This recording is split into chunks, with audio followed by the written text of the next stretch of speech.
Listen to the Alok Nitin podcast at a YouTube near you.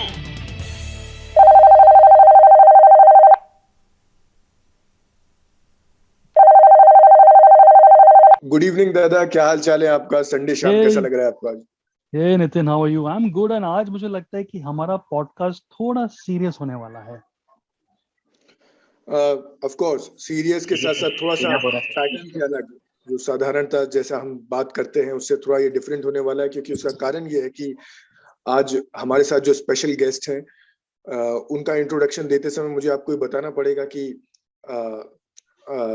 Alok sir उन्हें काफी समय से जानते हैं और ये एक तरह से पत्रकारिता के जगत के एक बड़े पुराने जर्नलिस्ट और माने हुए जर्नलिस्ट रहे हैं, और उसके बाद अभी कॉर्पोरेट लाइफ का भी वो एक्सपीरियंस ले रहे हैं। और जिस वजह से हम ऐसा कह रहे हैं कि ये थोड़ा सा डिफरेंट आज होने वाला है, वो है एक हमारे भारत का ऐसा केस जो जब सामने आया तो उसने न केवल हर एक भारतीय को, बल्कि वो सभी भारतीय जो विश्व में कहीं भी रहते हैं, सब इस केस के बारे में जानने के बाद चौंक गए थे, डर गए थे, रोंगटे खड़े हो गए थे।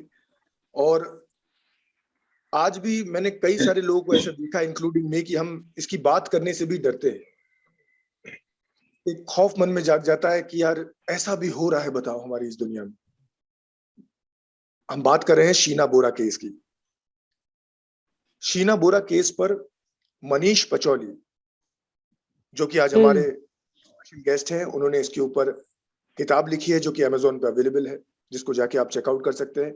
बट मनीष, आपका स्वागत करता हूं मैं आज के शो में। Thank you Nitin ji. Hi Alok ji. Hi I'm Alok, sorry hi Alok Nitin. जी, आप you don't like calling ji so but I still नहीं, like नहीं। out of habit मैंने आलोक जी और नितिन जी कहा। नहीं Yes, जी, अच्छा लगता है because वो मुझे। हमारे we have worked together in midday and then we were in touch when you were in Yes, HT, so I mean we were colleagues. तो जी तो भैया वो हाँ yes, फिल्म में बड़ा फिल्मी लगता है ना, इनफॉर्मल सा। ठीक है, चलिए स्टार्ट करने के लिए ठीक है। डन। हाँ, now आइस ब्रेकर तो ये let's सही है। let's not be formal now but anyway मैं कहना चाहता हूँ कि it's really great to be part of your show।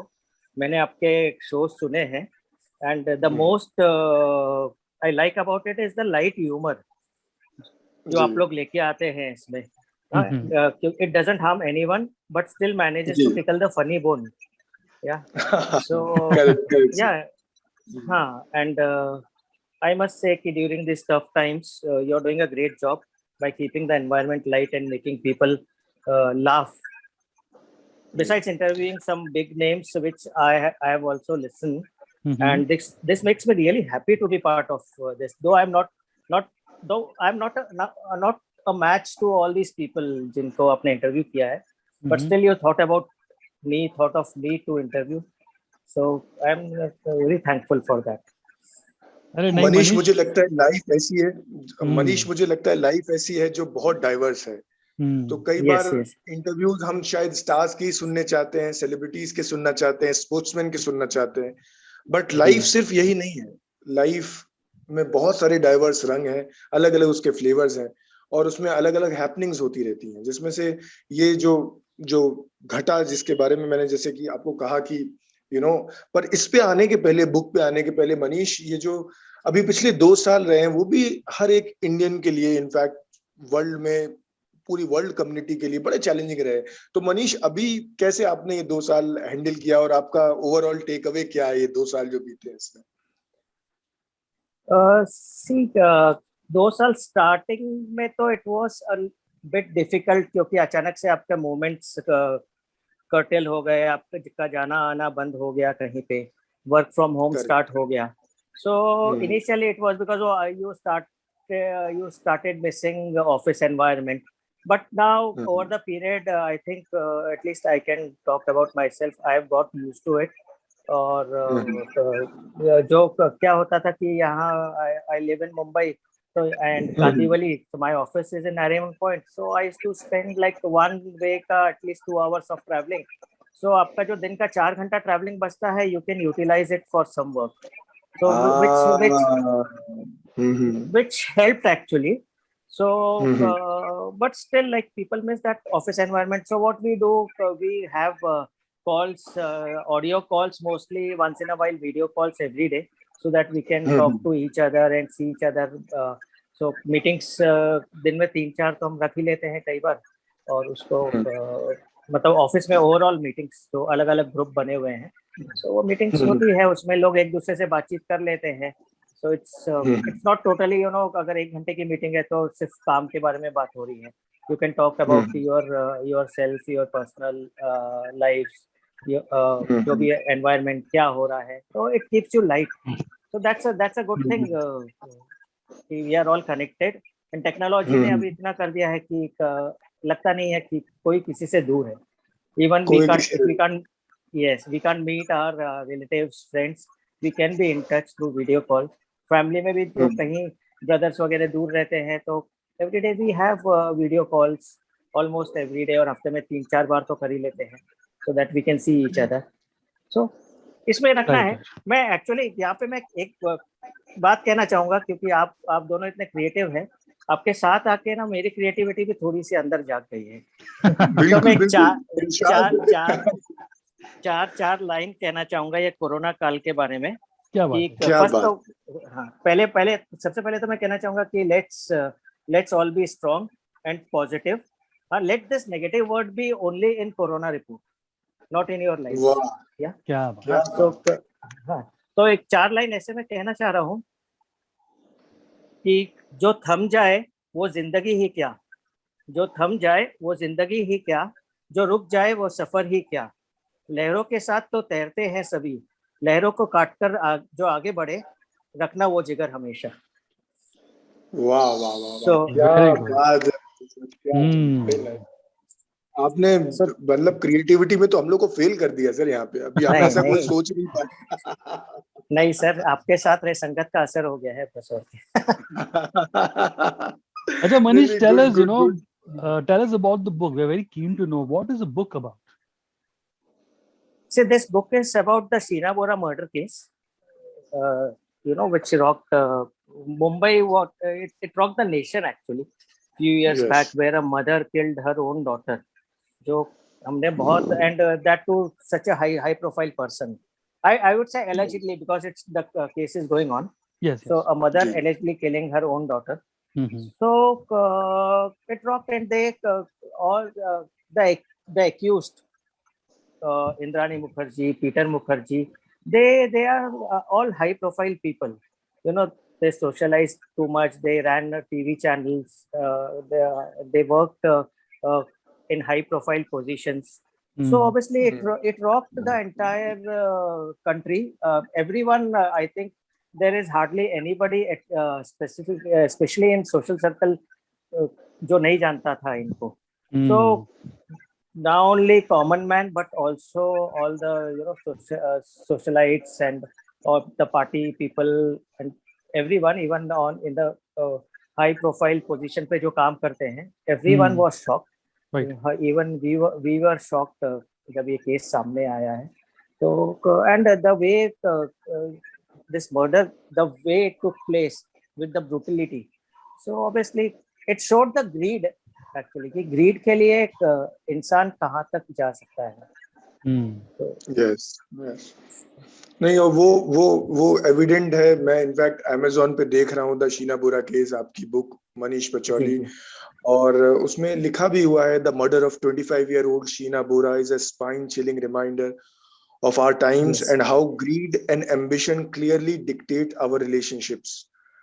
लेकिन अभी इस किताब को लिखने कंप्लीट करने के पहले मैं मनीष, क्योंकि जानता हूँ आप क्राइम जर्नलिस्ट भी थे उस समय पे, थोड़ा सा आप बताइए ना उस समय के बारे में, जब ये केस पहली बार आपके सामने आया. यानी किताब वगैरह तो काफी बाद में हुई होगी, लेकिन पहली बार जब ये आपको पता चला इस केस के बारे में, तब आप कहाँ थे, क्या चल रहा था, और आपका कैसा रिएक्शन था उस पे, यानी इस केस पे पहले? देखिए, जब ये केस हुआ सामने आया, तब I had just joined this corporate world. So after more than 2 decades, to be precise 21 साल जर्नलिज्म में रहने के बाद मैंने एक कॉर्पोरेट वर्ल्ड ज्वाइन किया. So उसी समय ये शीना बोरा केस सामने आया, एंड थोड़े दिनों बाद सबसे पहले इंद्रानी मुखर्जी का की अरेस्टिंग हुई थी, तो वो सामने आया. So obviously I was everyone was shocked कि a mother killing allegedly killing her own daughter. And but still like क्योंकि क्या हो रहा था कि काफी वो उसके बाद तो every day there were so many things, interrogation होती थी, रोज के नए नए फैक्ट सामने आते थे. फिर after some time Peter Mukherjee भी अरेस्ट हो गए.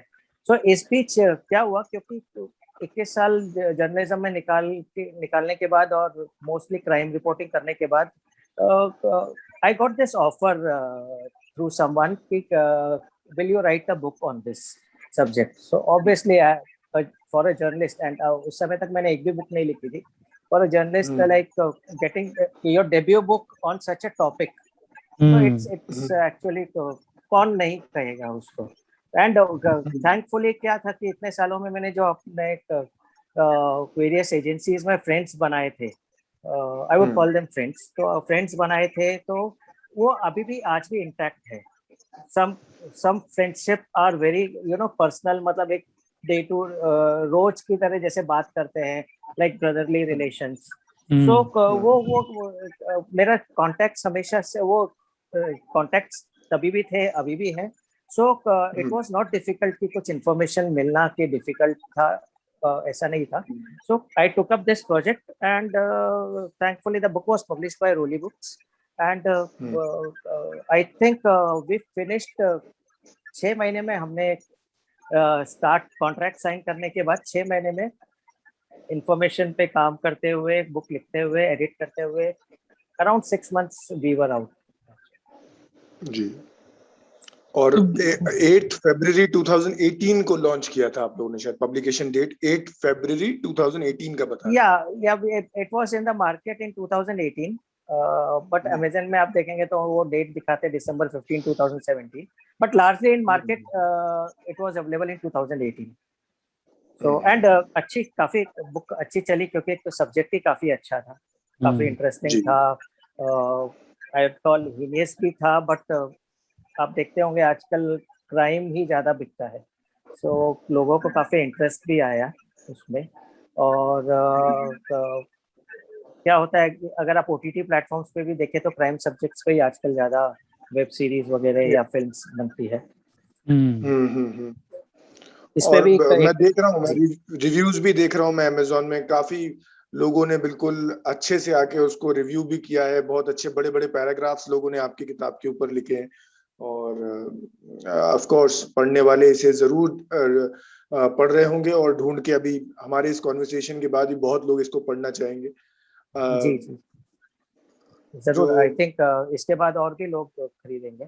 एक चीज यहाँ पे पूछ सकते हैं आलोक दादा मनीष सर से. मनीष सर, एक चीज आप बता सकते हैं क्या हमको कि अभी करंट स्टेटस क्या चल रहा है इस केस में अभी, यानी अगर आपको जानकारी हो इसकी, अभी क्या हो रहा है शीना बोरा केस में? करंट स्टेटस तो यह है, पीटर मुखर्जी बेल पे बाहर आ गए हैं, और इंद्राणी मुखर्जी और संजीव खन्ना जो अलेज्ड पार्टनर इन क्राइम थे, वो दोनों अभी बिहाइंड बार्स है, क्योंकि उनके ऊपर सीरियस चार्जेस हैं मर्डर के. इंद्राणी काफी ट्राई कर रही है बेल के लिए on various grounds including health grounds, but अभी तक उनको बेल मिला नहीं है. तो कोर्ट अभी तक रिजेक्ट करता आया है बेल. बट जो जिस तरह से मेरा एक्सपीरियंस रहा है, इस तरह के कवरेज में इतने सीरियस क्राइम के ऊपर बेल बहुत इजीली नहीं मिलती है. तो आई डोंट नो, लेट्स सी आगे क्या होता है. एंड अब तो वैसे भी क्या हो रहा है कि बिकॉज ऑफ कोरोना काफी प्रोसीडिंग्स भी धीमी पड़ गई है. कोर्ट्स भी एक लिमिटेड स्टाफ के साथ काम कर रहे हैं और लिमिटेड आवर्स काम कर रहे हैं. तो ये केस लंबा खींचने वाला है. वी वर एक्सपेक्टिंग शायद जजमेंट आ जाता, बट अभी कोरोना की वजह से थोड़ा और डिले होगा. तो लेट्स सी कब आता है इनका judgement. But tell me, Manish, जो how did police got to know about this case? ये बड़ी सनसनी खबर थी, राइट? कि पुलिस को कैसे पता चला था? According to your book. देखिए, इसमें दो चीज है. एक तो जो ऑफिशियल वर्जन है जो आपको चार्जशीट में मिलेगा, जो पुलिस का वर्जन है कि जो ड्राइवर है श्यामवर राय, जिसकी प्रेजेंस में, जो खुद भी he was one of the accused, तो उस जिन्होंने मिलके, according to police, Indrani Mukerjea, Sanjeev Khanna and Shyamvar Rai, 3 लोगों ने मिलके शीना को मारा था गाड़ी में।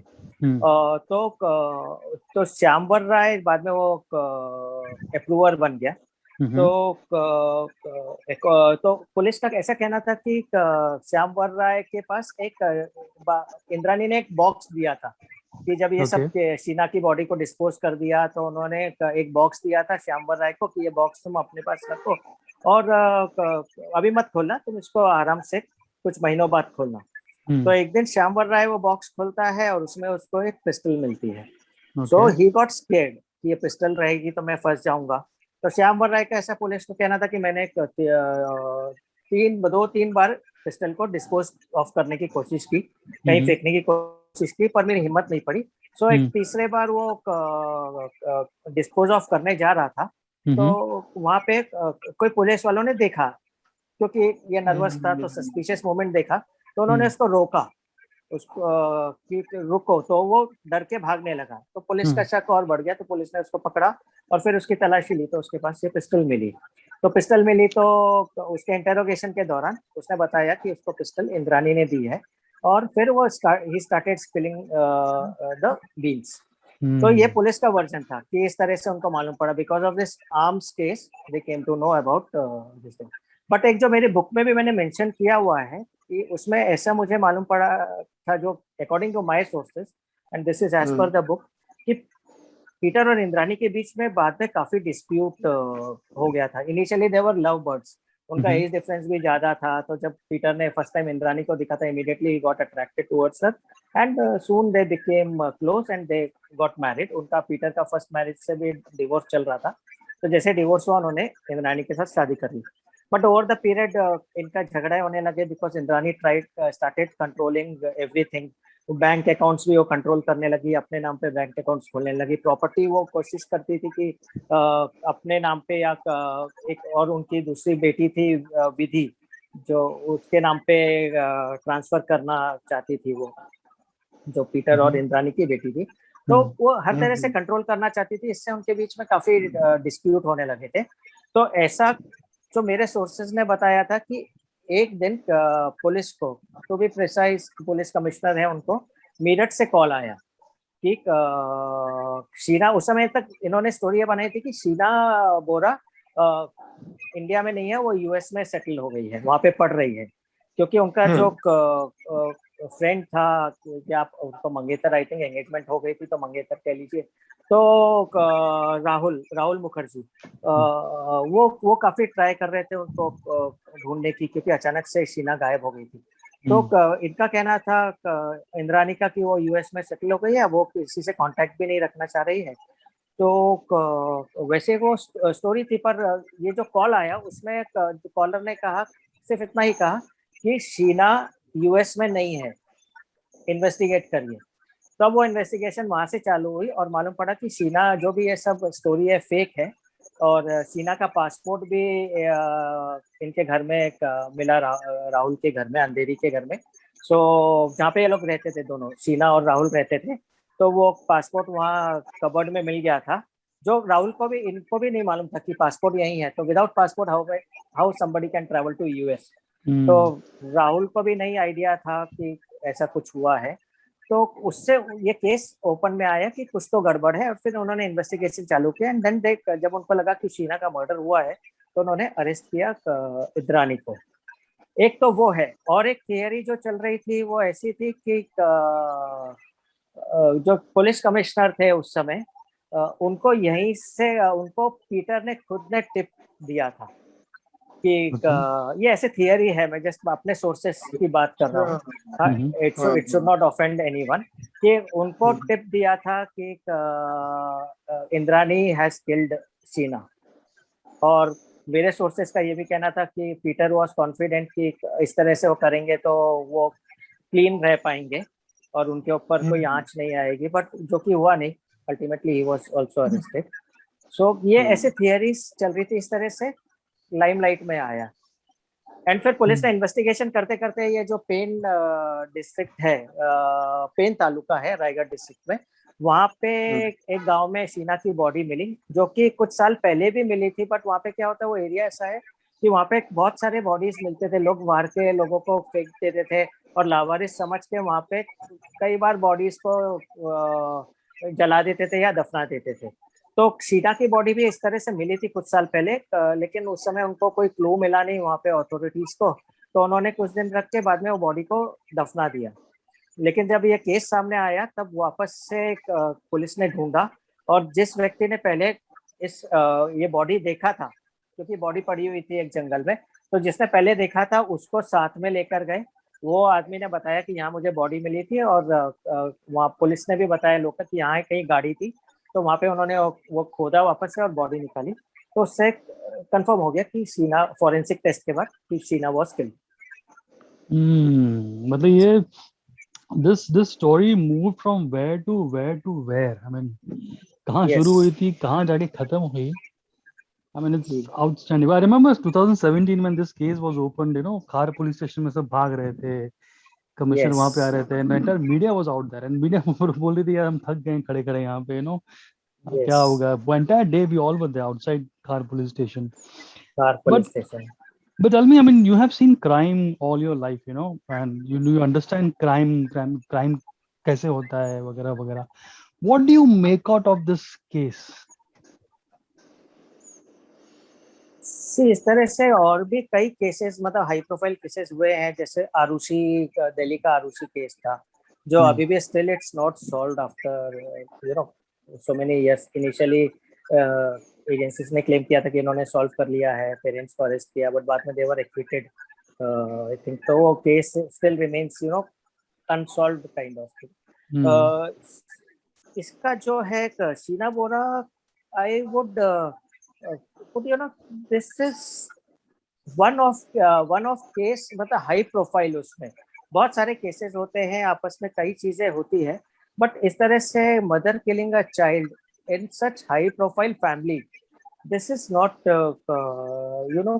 so regular, or it doesn't happen often. It happens in society के कुछ parts में होता होगा, but that is due to some different circumstances. उनके एक फ्रस्ट्रेशन, उनके कुछ लाइफ्स के प्रॉब्लम्स की वजह से होते हैं. हाँ, उनके डिफरेंट उनके अपने प्रॉब्लम्स रहते हैं. बट यहाँ पे जहाँ पे they are well to do family, उनके पास पैसा था, तो हर चीज था. इफ यू से, मतलब they were doing really well, नाम था, they were known in all the circles. So उसके बावजूद जो ग्रीड है, basically I would say one word की greed led to this thing. And greed भी ऐसा नहीं छोटा मोटा ग्रीड है, क्योंकि ग्रीड में आके कोई अपने खुद के बच्चे को नहीं मारेगा. नहीं, वही हम लोग, मैं नितिन नितिन से बात कर रहा था, मैं तो ये बोल रहा था कि एक सवाल मेरे मन में उठता है कि somebody who has everything, yes, yet for something उसको और चाहिए था. I mean, ये कहाँ एंड होता है, मतलब I'm talking about society as at large, कि where does it end? Where does greed end? ये ग्रीड तो मुझे लगता नहीं, जब धीरे धीरे तो ये चीजें बढ़ती जा रही है. Everybody wants to make money, and लोग लालच में काफी चीजें करते हैं. जैसे चीटिंग तो एक कॉमन ही है. चीटिंग तो, और ऐसा नहीं कि चीटिंग यू फाइंड ओनली कि एक तरह के लोग चीटिंग करते हैं. इवन बिग पीपल, अभी नाउ बैंकिंग स्कैम्स आप देखिए कि जिस तरह से नीरव मोदी भागे हुए हैं, मेहुल चोकसी भागा हुआ है, तो उनके पास क्या कमी थी? उनके पास कुछ कमी नहीं थी. They were well to do business people and diamond merchants, लेकिन स्टिल लाइक उन्होंने इतना बड़ा बैंक फ्रॉड किया, विजय मल्ल्या. तो इनके पास क्या कमी थी? बट तो आप देखिए, इट्स नॉट ओनली कि मर्डर, कि आप ग्रीड पे मर्डर ही होते हैं, वो तो ठीक है, it's one of case. But इसके भी बड़े लेवल में ग्रीड की वजह से चीटिंग हुई है. तो बैंक्स को हजारों करोड़ का चूना लगा के लोग बाहर भाग गए हैं. सो आई डोंट थिंक, एंड ऐसा नहीं होता कि एक के बाद एक. हमने हर्षद मेहता स्कैम सुना था, हमको लगा कि ये शायद ठीक है, हो गया, अभी नहीं होगा. उसके बाद और भी लोग आए, केतन पारेख आए, और भी लोग आए काफी है. फिर अब विजय मल्ल्या, नीरव मोदी, मेहुल चोकसी. तो मुझे लगता नहीं कहीं पे ये एंड होने वाला है, कहीं ये ग्रीड तो I don't think it will But tell get me, over. Manish, you have covered crime for a long time. You must have obviously Yeah. met all kind of people: criminal, police, investigation officer, detection. जी But tell me something, जब ये लोग crime करते हैं, so they don't take law seriously. They think that they are over and above everything. मतलब उनको कोई हाथ नहीं लगा सकता है. Entitlement वाली बात. नहीं, मैं वैसा नहीं कहूँगा they don't take law seriously, but उनका एक ओवर कॉन्फिडेंस होता है कि हमको कौन पकड़ेगा, हमको कौन पकड़ पाएगा, हम इसको फुल प्रूफ तरीके से मैनेज कर लेंगे so that nobody will be able to touch us. हम बैंक वालों को, और ऐसा नहीं है कि ये जाके कोई बैंक में डायरेक्टली चोरी कर रहे हैं, ये सब पेपर वर्क करके घुमा फिरा के और कोशिश करते हैं कि मालूम नहीं पड़े और उनका काम हो जाए। हर्षद मेहता स्कैम में भी सेम चीज थी कि वो बैंक का पैसा यूज करता था, बाद में बैंक में डिपॉजिट करना चाहता था, बट कहीं ना कहीं कभी तो ये चीज फटती है और बाहर आ जाती है। सो सेम इसमें होता है, दे थिंक कि नहीं पकड़ पाएंगे क्योंकि हमने बैंक के कुछ अधिकारियों को मिला लिया है और वो मैनेज कर लेंगे, और उनको लगता है कि हम कभी का हमारे ऊपर कोई उंगली नहीं उठा पाएगा। बट वो क्या होता है, कुछ समय चलता है, कुछ साल चलता है, लेकिन एक बार जब सामने कभी ना कभी कहीं ना कहीं तो आता है, तो वो कहता है ना कि क्रिमिनल कहीं ना कहीं अपना ही छाप छोड़ के चला जाता है।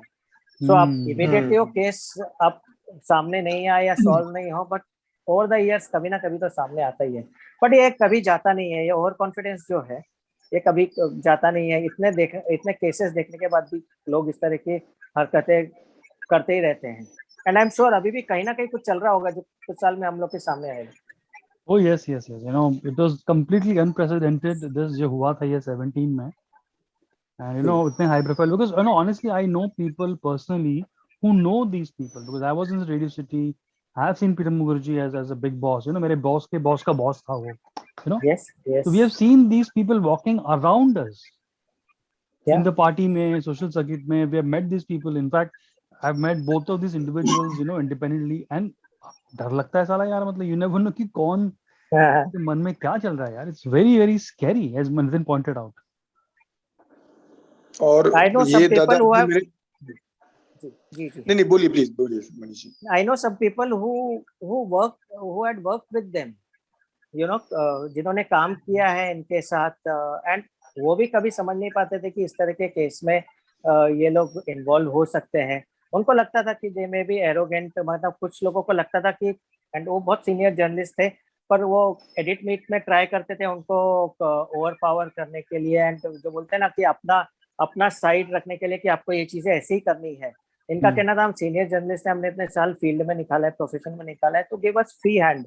तो उस तरह की चीजें होती थी, लेकिन किसी ने ये नहीं सोचा था कि कोई मर्डर केस में ये लोग फंसेंगे या इन्वॉल्व होंगे एक इस तरह से। अभी आप अगर मेरा बुक मेरी किताब का शुरू का चैप्टर पढ़ेंगे ना, तो मेरी एक कलीग हुआ करती थी, एक्स कलीग, तो she was travelling in a flight somewhere, I think Delhi और समवेयर, तो उसके बाजू में इंद्रानी बैठी थी, एंड इकोनॉमी क्लास थी वो, and she realized she used to cover parties and all.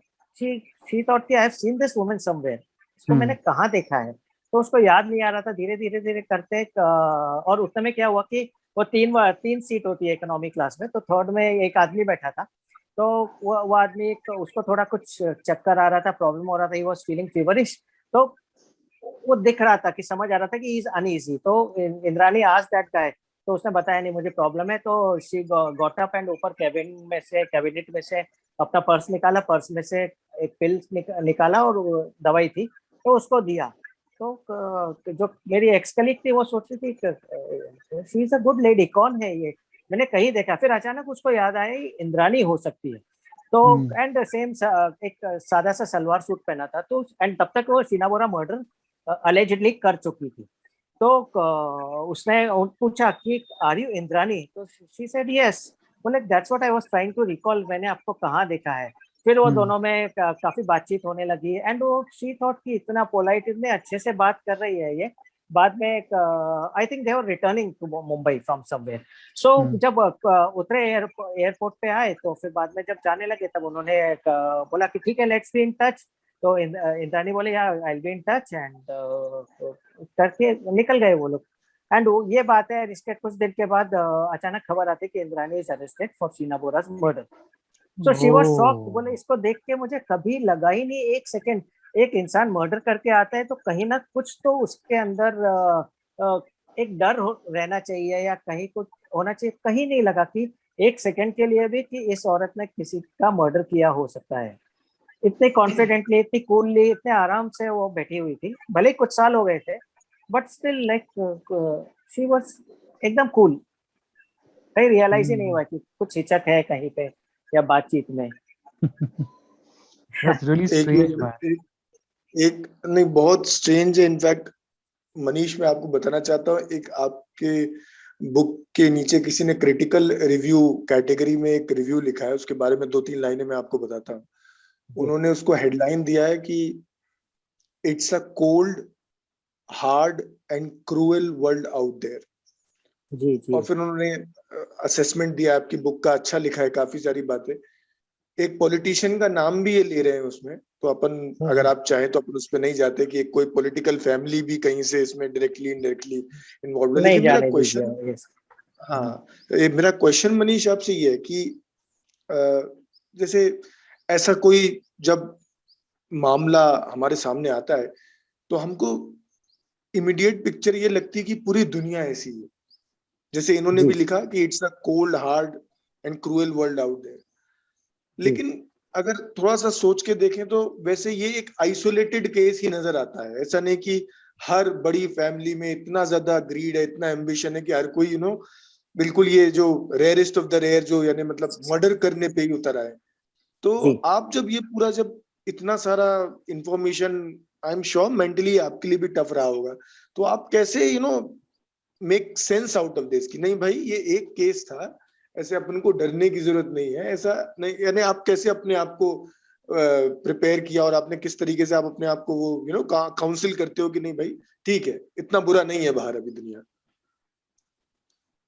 कोई तरीका है क्या, मतलब अपने आप को ऐसा समझाने का? देखिए, एक तो मैं as a journalist if I talk, तो उसमें ऐसा होता है कि जब हम कोई स्टोरी कवर करते हैं तो आपका फोकस सिर्फ स्टोरी पे होता है.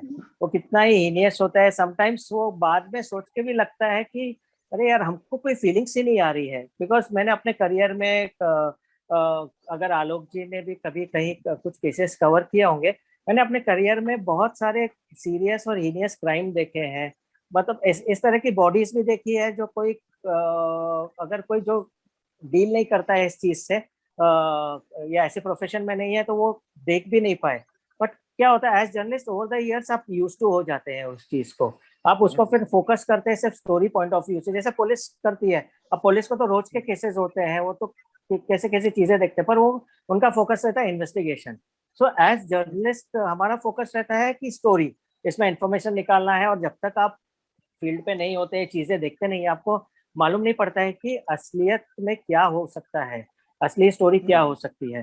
तो वो एज जर्नलिस्ट दिमाग में नहीं आता है. हाँ, अगर आप जर्नलिस्ट रोल से हट जाए, आप एक पर्सनली सोचे, तो you feel bad for people, for family, for victim की इस तरह से नहीं होना चाहिए था, क्यों हुआ. बट जैसा आपने कहा कि शीना बोरा केस आज भी उतना ही लोग याद रखते हैं क्योंकि ये वन ऑफ केस है, आइसोलेटेड केस है. अगर इस तरह के केसेस रोज होते थे तो आज शीना बोरा केस को लोग याद नहीं रखते थे. इस बीच कई केसेस हो गए होते थे. बट अभी अगर आप याद करेंगे तो इस तरह का केस इसके बाद आपने सुना है वो हम लोग याद नहीं कर पाएंगे कि इस सीरियस कैटेगरी का केस कहीं पे आया है. जब आरुषि आया था, आरुषि के बाद अभी शीना बोरा आया. तो वो ऐसा नहीं होता है, कुछ साल में इस तरह के केसेस होते हैं. बट ऐसा नहीं है कि ये रोजमर्रा के में होते हैं इस तरह के केसेस. तो आई डोंट थिंक कि इससे किसी को डिप्रेस होने की जरूरत है कि सोसाइटी कहाँ जा रही है. इससे तो आपके तो और लोगों के रोज के खुद के इतने सारे प्रॉब्लम होते हैं, घर से ऑफिस, अपना रोज का अपना लाइवलीहुड ये करना. एक लोग भूल भी जाते हैं, बोलते हैं ना कि पीपल हैव शॉर्ट मेमोरी. एक बड़ा केस होता है कुछ तो लोग याद रखते हैं, अचानक दूसरा केस कुछ और बहुत बड़ा केस हो गया तो पिछला वाला केस लोग भूलने लगते हैं अनलेस आप उनको याद दिलाइए. तो इस तरह से होता है, लोग भूल जाते हैं. तो आई डोंट थिंक इट्स कोई बहुत बड़ा कंसर्न है सोसाइटी कहाँ जा रही है. इस तरह के अगर कुछ बुरे लोग हैं तो बहुत अच्छे लोग भी हैं. कोरोना में देखा है हमने कि people are working so hard, people are helping people, medical fraternity, we must salute them. अपना सब घर बार छोड़ के दे आर डूइंग वंडर्स। अगर ये नहीं होते तो कितने लोग और जान गंवाते थे, कितने लोगों की जान बचाई है ये लोगों ने। लोग को खाना नहीं मिल रहा है, लोगों के लिए खाना दे रहे हैं। सो ये अच्छाई भी है, ये भी दिखती है हमको। और वो क्या होता है ऐसे समय में, अनफॉर्चुनेटली ऐसे समय में ही दिखती है लोगों की अच्छाई, क्योंकि बाकी समय करते हैं तो वो हाईलाइट नहीं हो पाती है। ऐसे समय में हाईलाइट होती है। तो आई वुड से कि देयर आर बेटर पीपल जो ज्यादा नंबर में है rather देन इस तरह के लोग। क्या इनफैक्ट मैंने राकेश मैरिया की बुक पढ़ी थी, वो उन्होंने बुक लिखी थी जी, let me talk now, I think. उस बुक yes, में yes, भी इस टॉपिक का अच्छे से डिटेल में वर्जन है। yeah, You know how वो got to know, he was daily basis पे ना, he was going to खार पुलिस स्टेशन टू इंटरोगेशन के लिए, एंड देन मीडिया ने किस yes, तरह से वो केस उछाला था उनके अगेंस्ट वगैरह। तो this obviously case got attention of everybody, you know, at large, चाहे वो हाई सोसाइटी yes. हो, लो सोसाइटी हो, गांव गांव में इसकी बात हुई थी। But tell me something Manish, I don't know whether I should be asking this, but it's a loaded question. Yeah. Who killed Sheena Bora? देखिए अभी अगर आप किताब पढ़ेंगे, अगर आप चार्जशीट में जाएंगे तो एलिगेशन 3 लोग पे है। Indrani is the mastermind, Sanjeev Khanna उसका एक्म्प्लिस है, उन्होंने किया। श्याम वर्रा ड्राइवर था तो ही वाज आल्सो इन्वॉल्व, उसने भी उनकी मदद की है। एंड पीटर मुखर्जी, ऐसा पुलिस का कहना है कि ही न्यू अबाउट इट, बट उसने सामने नहीं लाया।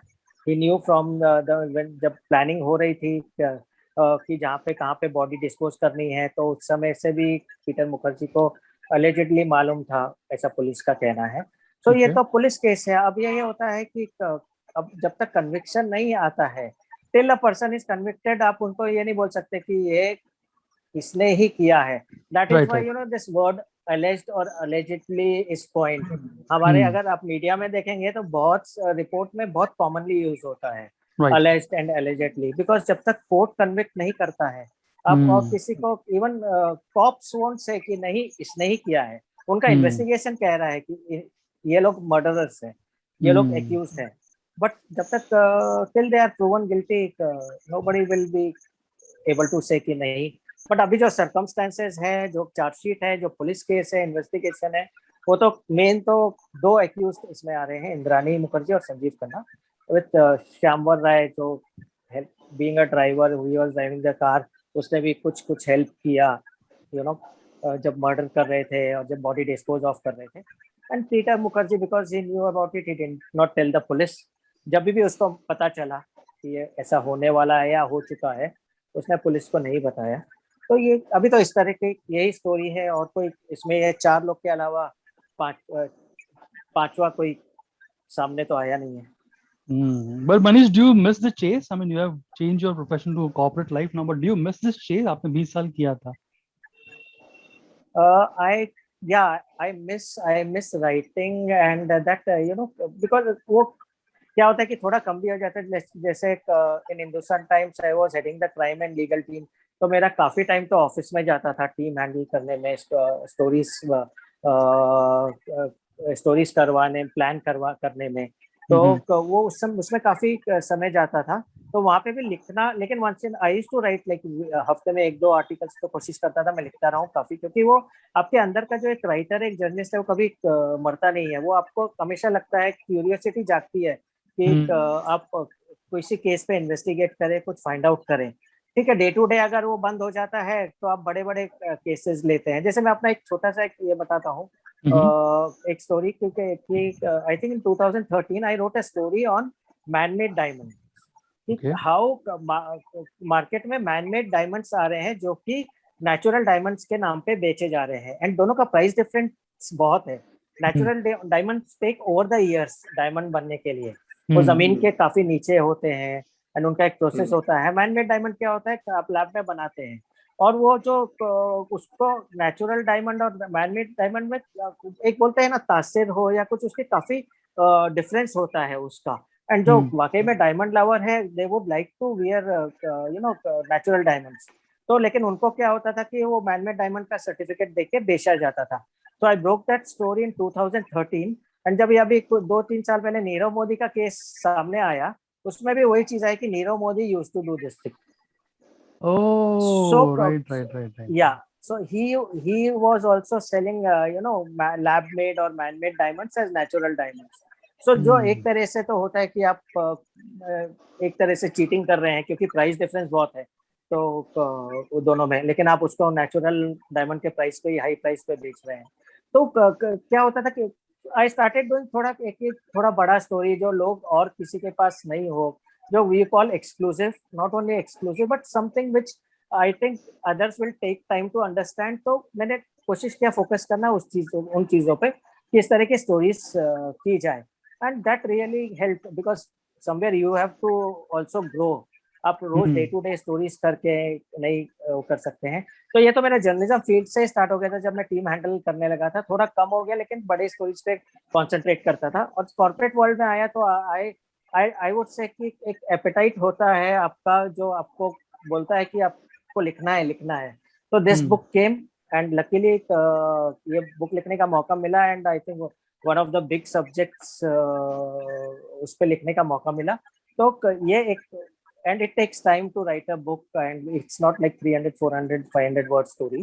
तो वो तो एक आपका एपेटाइट सेटिस्फाई हो जाता है कि ठीक है चलो मैंने कुछ किया है. तो नाउ अभी क्या होता है, एक बुक हो गई, अब कुछ समय हो गया उसको, अभी I am thinking of writing another book. I am एक प्लानिंग स्टेज में है. Let's see if all goes well. So और थोड़ा सा लिखेंगे, अच्छा करेंगे. और as a journalist you also grow. Writing book is completely different than writing stories and.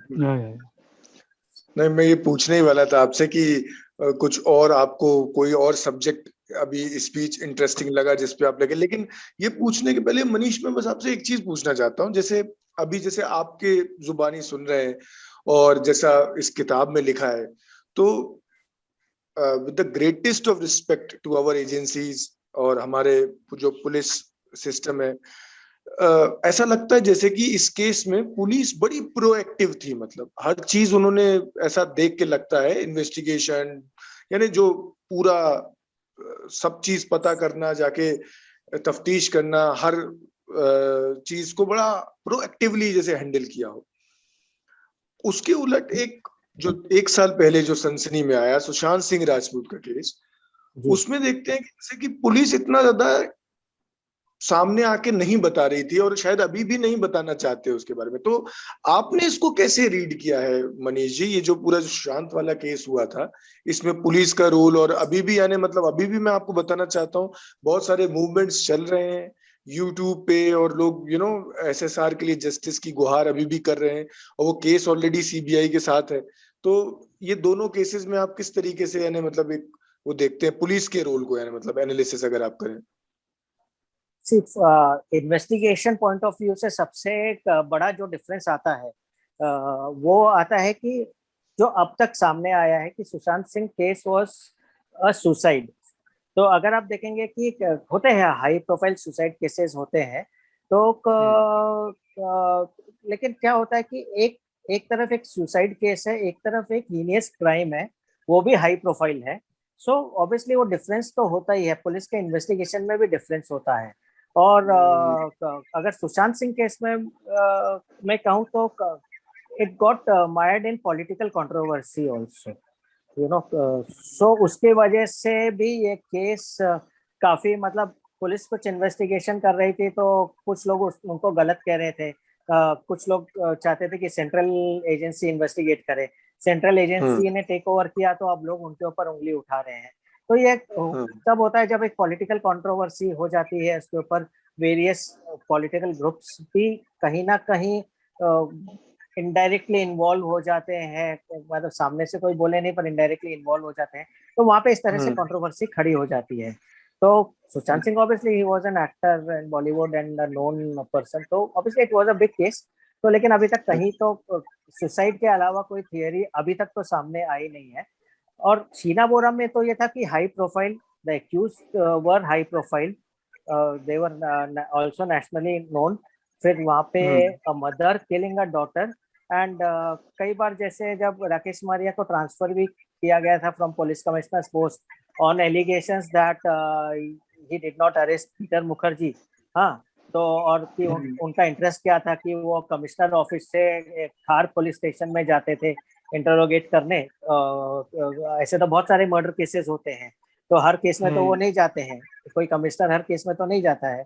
But Rakesh Maria, जितना मैं उनको जानता हूँ, क्योंकि इतने साल क्राइम रिपोर्टिंग किया, मैंने काफी उनके साथ बातचीत की है, काफी मिला हूँ उनको, तो वो खुद एक इन्वेस्टिगेटर थे। वो कितने भी सीनियर पोजीशन पे थे, वो खुद इन्वेस्टिगेट करना चाहते थे। एक चीज तो वो थी, और दूसरा उसमें ये था कि जो उनका कहना था, जो उन्होंने मीडिया को क्लैरिफाई किया था, मैंने भी बात की थी, तो उसमें उनका ये कहना था कि ये लोग हाई प्रोफाइल लोग थे, इनके पास बड़े बड़े लॉयर्स थे, so obviously there was a need कि एक सीनियर ऑफिसर वहाँ होना जरूरी है जो केस को और अच्छे तरह से इंटरोगेट कर सके। क्योंकि अगर बड़े बड़े लॉयर्स हैं तो लोकल पुलिस या क्राइम ब्रांच के भी कोई जूनियर लेवल ऑफिसर्स उस तरह से उसको हैंडल नहीं कर पाएंगे, हो सकता है वो प्रेशर में आ जाए।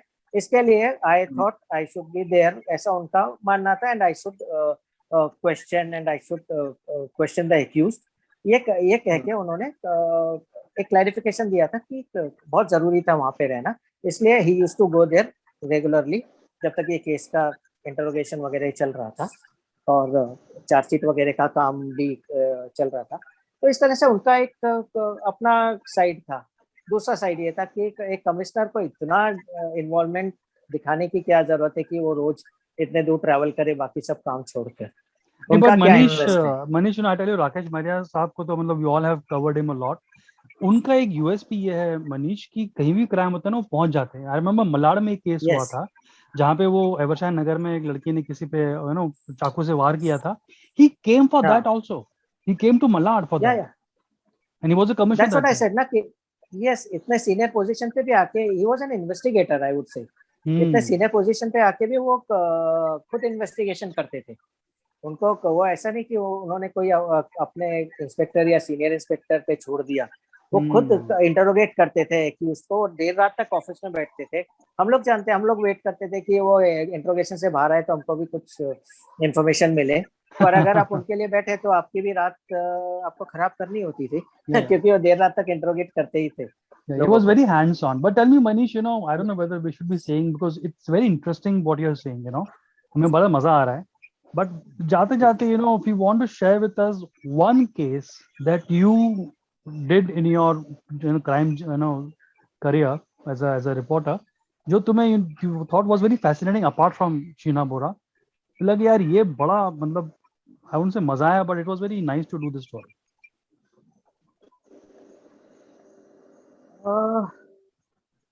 ऐसा एक केस तो नहीं, ऐसे तो काफी बहुत सारे हाई प्रोफाइल केसेस हुए हैं जो करने में काफी आप इंटरेस्ट रहा है कि ऑब्वियसली आपको चैलेंजिंग रहा है, आई वुड से।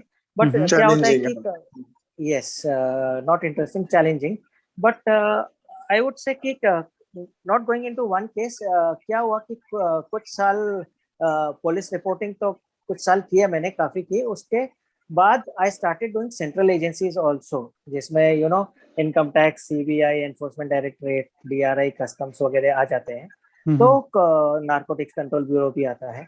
तो वो चीज जो जब मैंने स्टार्ट किया, और वो जो चैलेंजिंग था, क्योंकि मुंबई में उस समय जब मैंने स्टार्ट किया टीवी मीडिया भी थोड़ा कम था और बहुत कम लोग थे जो सेंट्रल एजेंसीज करते थे, तो वो करने में जो इंटरेस्ट आया, और वो केसेस होते थे वो बड़े बड़े नेचर के केस होते थे, वो दे वर नॉट लोकल केसेस। तो वो जैसे कि अगर आप एक केस की बात करें तो आई से ओवरऑल आईपीएल, तो आईपीएल का जो इशू आया था उस समय, मैच फिक्सिंग वगैरह का, आईपीएल जिसमें कंट्रोवर्सी में आ गया था, इफ यू रिमेम्बर। सो वो बड़ा चैलेंजिंग केस था, एंड आई वुड से इवन दीज एजेंसीज जो मुंबई में एटलीस्ट, क्योंकि दिल्ली में हेडक्वार्टर्स होता था, लेकिन मुंबई में हम लोग गिने चुने लोग थे जो ये करते थे, एजेंसी कवर करते थे। तो ये आईपीएल के वजह से ये एजेंसीज एकदम ग्लैमराइज हो गई, लाइमलाइट में आ गई, and I think I really found it challenging to cover stories daily. IPL में एक एक स्टोरी निकाल के स्टोरी करना, and it went on for a long time. And उसमें फिर क्या होता था कि टीवी मीडिया भी उस समय तक तो आ गया था काफी, आईपीएल के टाइम तक तो वो भी काफी इन्वॉल्व हो गया। उसके पहले वो लोग सेंट्रल एजेंसीज को इतना रेगुलरली नहीं करते थे, बट ये इतना हाई प्रोफाइल केस भी हो गया था तो एंड ग्लैमराइज भी हो गया था कि टीवी भी कवर करता था। एंड उस समय वो जो चैलेंज होता था कि मेरी स्टोरी मेरी अपनी होनी चाहिए, क्योंकि टीवी पे यू नो पूरे दिन भर में कभी भी ब्रेक हो सकती है स्टोरी। हमारे लिए तो अगला ही दिन होता था प्रिंट मीडिया में, तो उस समय ऑनलाइन भी इतना चलता नहीं था, तो जैसे आज चलता है कि आप immediately alert they.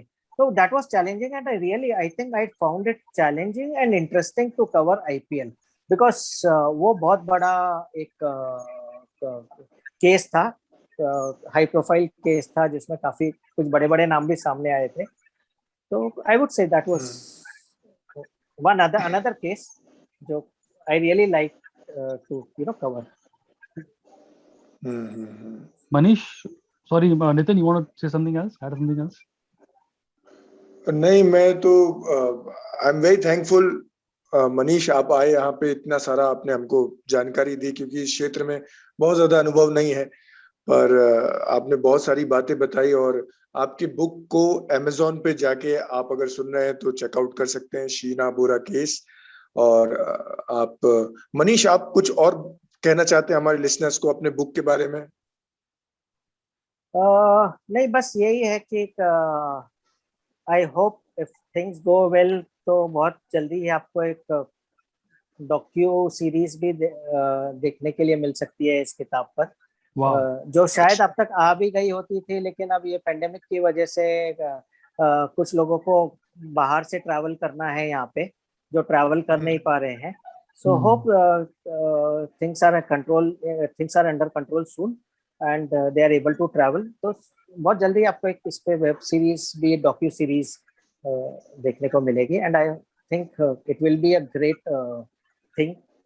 Let's wait. Pandemic में आप एक डेडलाइन दे नहीं सकते हैं कि कब होगा ये, but hope it should happen soon. Amazing, man. I think amazing it was. I mean, tell me, हाँ Nitin. Thank you so much Manish sir, आप हमारे साथ आए, आपने हमको इतना सारा एनलाइटमेंट दिया। मनीष पचौली, इनकी book the Sheena Bora case को आप अमेज़न पे ढूंढ सकते हैं, उससे बुला सकते हैं, पढ़ सकते हैं। और I am really very thankful Alok sir कि आपने मनीष जी को यहाँ पे इन्वाइट किया। Manish, I mean, thanks to you that you came to our podcast and spoke so nicely and candidly about it. And it just took me back to our good old days, yaar, midday mein and all that we used to cover. Yes. Actually, I still remember. I like those days. वो होता है ना, कोई कहता है कि time machine होती तो मैं उन दिनों में वापस चला गया होता था। I really enjoyed that time. तो उस टाइम मीडिया भी लिमिटेड था और बहुत मजा भी आता था चीजें कवर करने में। तो मेरे लिए फर्स्ट क्राइम का just to conclude was a kick that I got जब वो गुलशन कुमार का मर्डर हुआ था and Nadeem Shravan was absconding and Mumbai police बोल रही थी कि यार ये नदीम श्रवण मिल नहीं रहा है कहाँ चला गया है and all that. And Mendon साहब उस टाइम पे कमिश्नर थे, he was supposed to come down to Midday office for an interview and you won't believe पूरे मिडडे के ऑफिस में पैम्पलेट छपे थे नदीम के mobile number, UK mobile number के। So what midday was trying to say कि boss, you are saying to the world you don't know where Nadeem Shravan is. We have his cell number in London. Please catch him. Correct. So that was the day I realized कि वो मेरा first job था. It was almost first year into media, and I thought कि wow, this is media, man. I have to be here for the rest of my life. I was at midday that time, and मैंने काफी extensively cover किया था वो piece. I mean, obviously उस time पे there was no 24 hours news, there was no mobile, it happened through word of mouth, कि he's dead and all that. And if you remember, midday के 3 editions होते थे उस समय। Yes, morning में आता था, एक बीच में थोड़ा 10-11 बजे आ जाता था, 1 बजे के आसपास आता था, जो क्योंकि लंच टाइम होता था, लोग नीचे उतर के खरीदते थे उस समय। और ऑफिसेस में भी, मतलब वो टाउन में काफी सुबह तो लोग ट्रेन में लेके चलते थे, और एक ऑफिसेस में जो लंच टाइम में खरीदते थे, और एक आता था स्टॉक मार्केट बंद होता था उस समय, शाम का इवनिंग एडिशन आता था। Yes. Yeah. I used to go in the morning 6:30 to catch the first edition and give my news for radio midday for जो morning आता था सुबह 8 से 9, so I used to go news for that. Correct. But fascinating तो time आज तो काफी. Yeah, absolutely.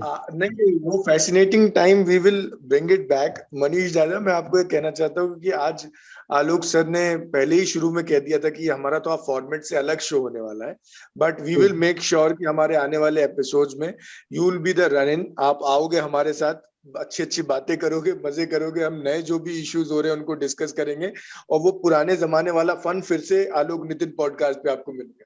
Definitely, Sure. definitely, Manish. And thank you so much for coming again, Manish. And Alok ji, Nitin ji, thank you very much for calling me. I really enjoyed it. And आप लोग ने इतना comfortable बनाया है इस चीज को कि मैं ऐसे, मुझे बहुत आदत नहीं है इस तरह बोलने की, बट आपके साथ I felt that I had that comfort level.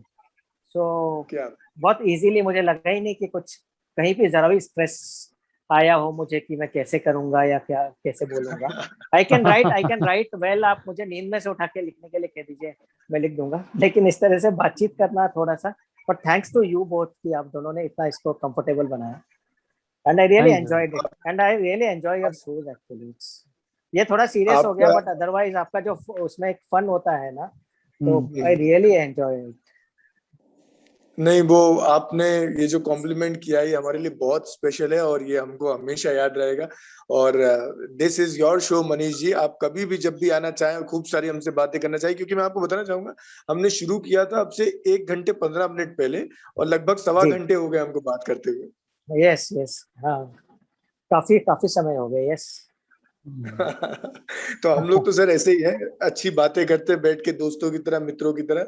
तो फिर से आपको बहुत जल्द अपने शो पे लेके आते हैं. Sure. Thank you very much. Thank you very much Alok ji. Thank you very much Nitin ji. Take care. Absolutely, take care. Thank you. Take care. Bye. Listen to the Alok Nitin podcast at a YouTube near you.